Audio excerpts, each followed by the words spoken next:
Hello, everybody, and welcome to another R&R News candidate interview. Today, we have the pleasure of speaking with Mike Cifarelli. Did I say that right, Mike? Yes, you did. Excellent. Good stuff. That's awesome. And this is part one of a two-part interview. Part one is going to deal with all about Mike, where he's from, what he does, what brought him to Wetaskiwin, why he wants to run for council. Part two, we're going to have a whole bunch more information about all sorts of city issues and topics. So that will come out October 6th at 9 o'clock at night. Hopefully, that's the current plan anyways. Without further ado, welcome to the talk today, or interview today, Mike. I hope you had a good day today. Oh, I did. Yes. I see you're wearing orange, so that's awesome. Thank you for that.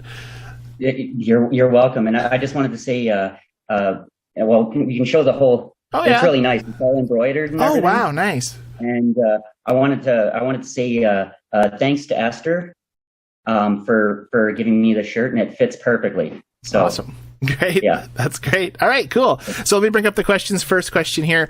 So, Mike, we're going to find out all about you on this interview. So tell us where you're from, if you're not from Wetaskiwin originally, and what brought you to Wetaskiwin. And if you want to start from when you were young, from when you were where you grew up and all that stuff, that's perfectly fine. I'd love to know more about you, Mike. Yeah, and that's kind of that's where I want to start, because it gives you more idea of, like more substance towards a person's character and that sort of thing. So I was going to start earlier on, not as a baby, but, anyway, so I guess just give her. Go for it. All right. Okay. So originally, I was born in Thunder Bay, and Thunder Bay is like it's a hard city to describe, because basically it started off as two different cities. So you had Port Arthur and Fort William, and I was from the Fort William side, right? And they joined those cities together. I don't recall the year; it was before I was born. But the cities never joined. You have one group living on one side, the West Fort side is what we call it, and then there's the PA side. And so, and on our side, we had a reserve, right? And they aren't Cree, but they're Ojibwe. But it was weird growing up in that area, because you have a lot of Native friends. We're like the same people, you know what I mean? But if the people from the other side of the town that don't belong here, we all, get our feathers ruffled up, right? So it's kind of a weird place to grow up in. And I was going to say that it totally reminds me of Wetaskiwin, just because of that small town mentality, right? I mean, I realize Thunder Bay is 100,000 people, but when you split that in half and then you have Northwood, it's hard to explain. You'd have to live there. Sure. And then like I said, we're on the poor side too. So, we all kind of stick together. So I enjoyed growing up there. And I just want to do a little bit about my childhood, just to give people an idea of what kind of a, businessman I am, or how industrious I am. So, when I was a young child, I was always interested in money. I had to get a job, and this is before even getting into school, like just public school. And so I always wanted to make some money somehow. And I don't know if you remember when cellophane came out in the 80s, like the rolled cellophane. So I signed up to be a door-to-door salesman. And so I don't know if you remember what the cellophane was like when it first came out, but every time you pull it off the roll, it would always tear. Like no matter what, it would tear every single time. So I went door-to-door, and I was really frustrated, because I was, putting everything I had into it, right? And so I was really frustrated, and I was getting kind of angry at the cellophane, right? And the customer, like 99% of the time, the customer would buy it, because they were laughing at me so hard that I couldn't get it to work properly. So, and I quit doing that after a while. It was just, and obviously cellophane nowadays, they've perfected it and it works better, right? I can honestly say I've never had a cellophane door-to-door salesman come to my house. But it's kind of like vacuums, but it's when it first came out, so it wasn't in the store. Sure, yeah, that's awesome. Anyway, so there was that. And then I won't tell every job I did, but I'll just tell a couple of them just that are, very odd, right? And the other thing I used to do was back where I grew up in the back lanes or in people's yards, lilac bushes are normal to have. Like everybody has them. So what I would do is I'd walk down the back lane, and I would cut lilacs, all the nicer ones, and they'd stick out into the back lane. And then I'd walk around the side of the block, and I'd go door to door and sell them to people at their house. And that would only work so long until they're like, "Did you just get these out of the back lane?" And I'm like, "Yeah." So then I'd have to move on to a different block, right? Right. And and then another one that I used to do too is my neighbors, I would shovel. They'd be at work, and there's a lot of snow back east, like more so than here, like average wise, right? And so I would shovel neighbors' driveways when they were at work, and then I would sit there waiting, and everything would be clean. And they'd pay you the first time. They'd be like, "Wow," because we get big dumps of snow, right?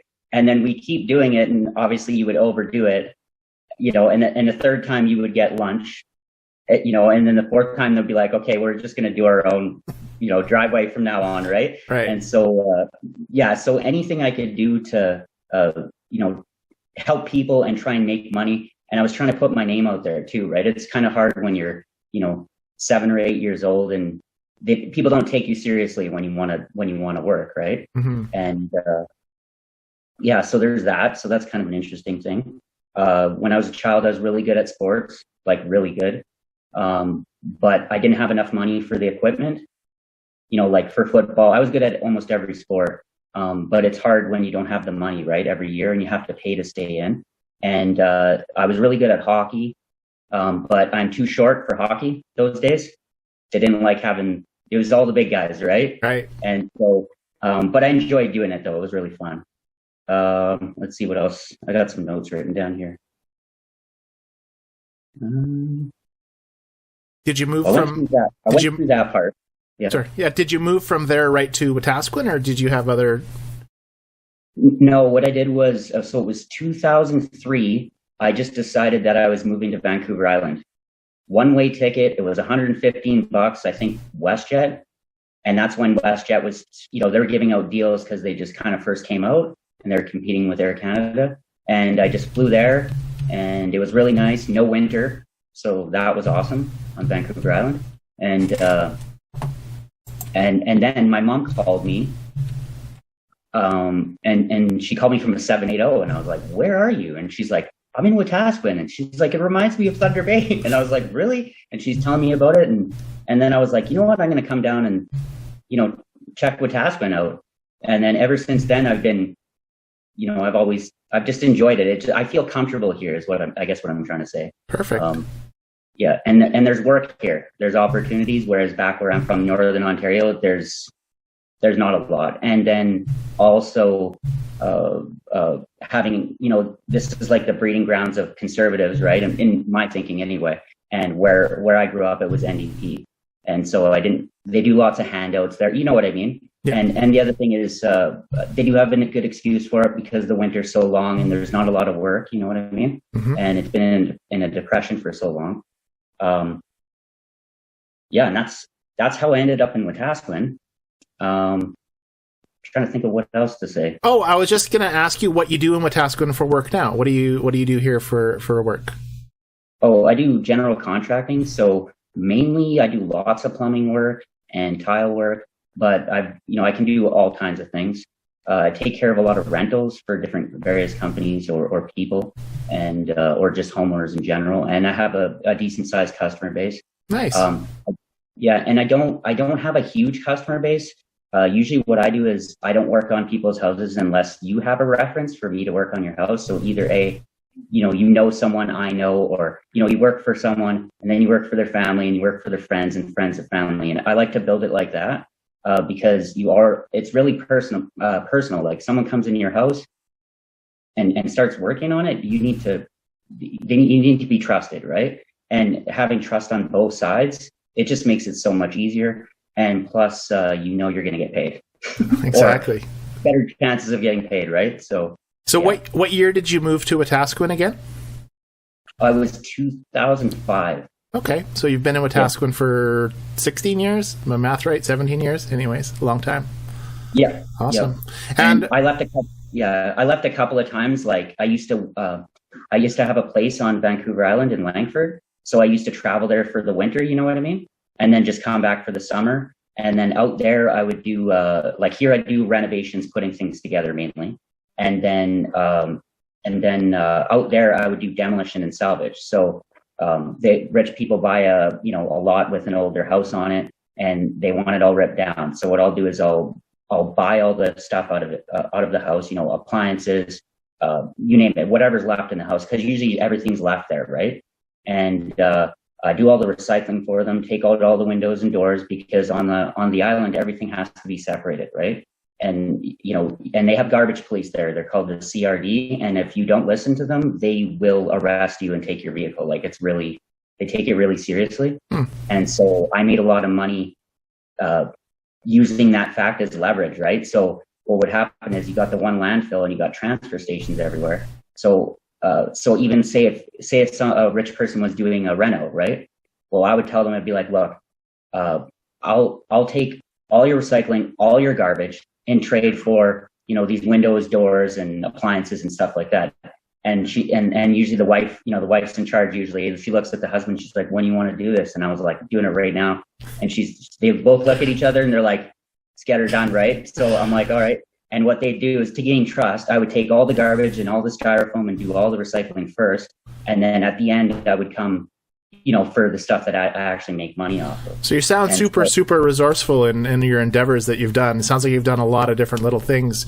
Yeah. What about your family? Do you have wife, kids, anything like that besides your mom? Does your mom still live in Wetaskiwin? No, she's back in Ontario again. And my dad, actually, I just moved my dad down here from Vancouver Island. So that's kind of neat. My sister lives here. Wife or kids? Me, no. No. All right. I wish. I'm serious. I'm really good at certain things, but not at others. You're going to tell people your phone number a little bit later, so maybe there's some single Wetaskiwinites that are going to see this video and look you up on later. What about educational background? Graduation of high school? Did you go to any colleges or take any degrees or courses? Yes, I did graduate high school.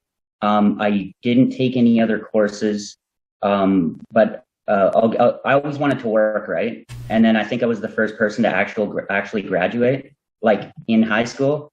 And so I was pretty proud about that. Nice, that's awesome. I just had high school as well, and I've accomplished a lot of stuff as well. So I know that it can be done. Absolutely. Let's talk a little. Oh, sorry. Go ahead. Oh, I just wanted to mention about school. So I was really good in advanced law and advanced geography, and also obviously gym, like phys ed. Right. And so those are my strong points. You know how it's like, everybody's good at something, right? For sure.